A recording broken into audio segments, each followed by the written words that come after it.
สวัสดีค่ะชาว Nestle ทุกท่านพบกันอีกครั้งในรายการ Nestle Connect Business Update ประจำเดือนพฤษภาคมค่ะ Hello with the situation in Indochina at this moment what's your point of view Yeah, of course we are worried and we're going to daily watch what happens. But what we need to do is make sure that in this volatile area we focus on what matters. The first thing that matters is safety. So I ask everybody out there to take extra care for the next couple of months and especially in June about their safety. I also want people within that to focus their priorities. And while they focus their priorities, they should look at the big events that we've got. And that's why I'm pleased to have here today with me, Christoph, because one of our big events is the Nescafe relaunch. So, Christoph, how's it going? Well, it's going really well. Even though we've only put the ad on air for just a week, it has really gotten very good feedback. The brand is fresh, it's young, and they can really perceive that we're making a transformation. And most of all, our digital leg has been working really tremendously well. Good. So we've got 5,000 people out there, and they can do something to help you. What should they be thinking about? Well, I would say they can focus on three things. First, really leverage the digital campaign. There is an hashtag called I Start I Can. Invite all their friends and families to become fans in our Facebook page.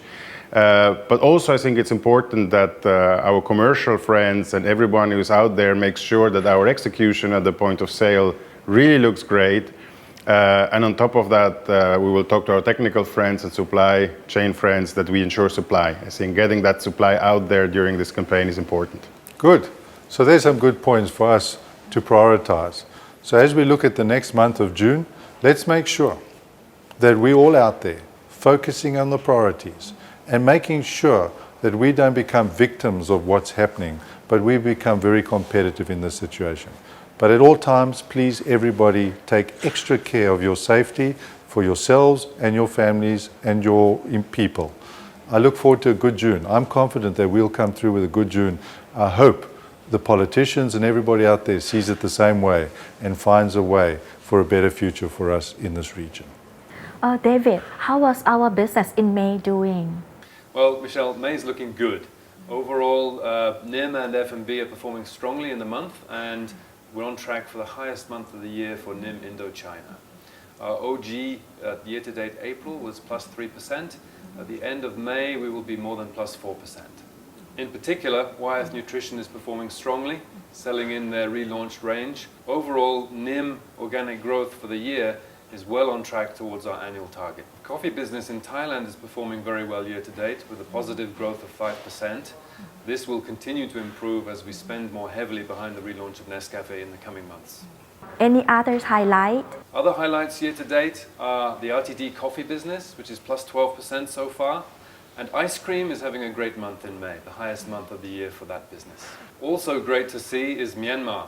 Myanmar is back on track to 2012 sales levels after a disappointing 2013. Vietnam continues to go strongly overall as well.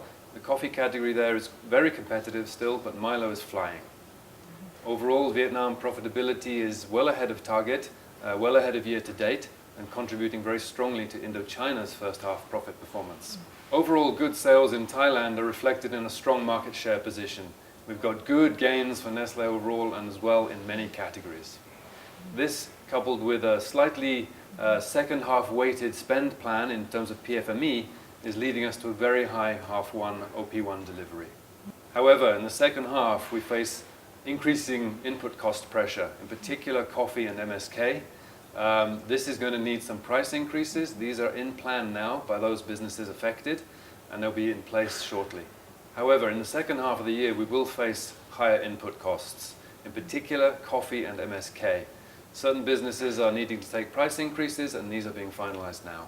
So overall, the P&L looks good year to date, but given those input cost increases and a heavier PFME spend in the second half of the year, we need to keep an eye on the second half delivery of OP1. As well, in particular in Thailand, we need to keep an eye on external events and what impact that could have on our top-line sales performance. In terms of operations, we continue to have a very high-performing manufacturing and supply chain. And the procurement team have just finished successful negotiations for supplier financing arrangements with the green coffee traders. This is going to bring us a tremendous improvement in working capital in the second half of the year. And what would be our focus in June? A final word from me. We have the June book closing coming up. It's really important that we have a rock solid and accurate closing. We have to pay attention to our accruals and indeed all financial transactions. If any of you have any questions, please contact your BU controller or indeed any of the corporate F&C team to clarify your questions. Thanks and have a great June.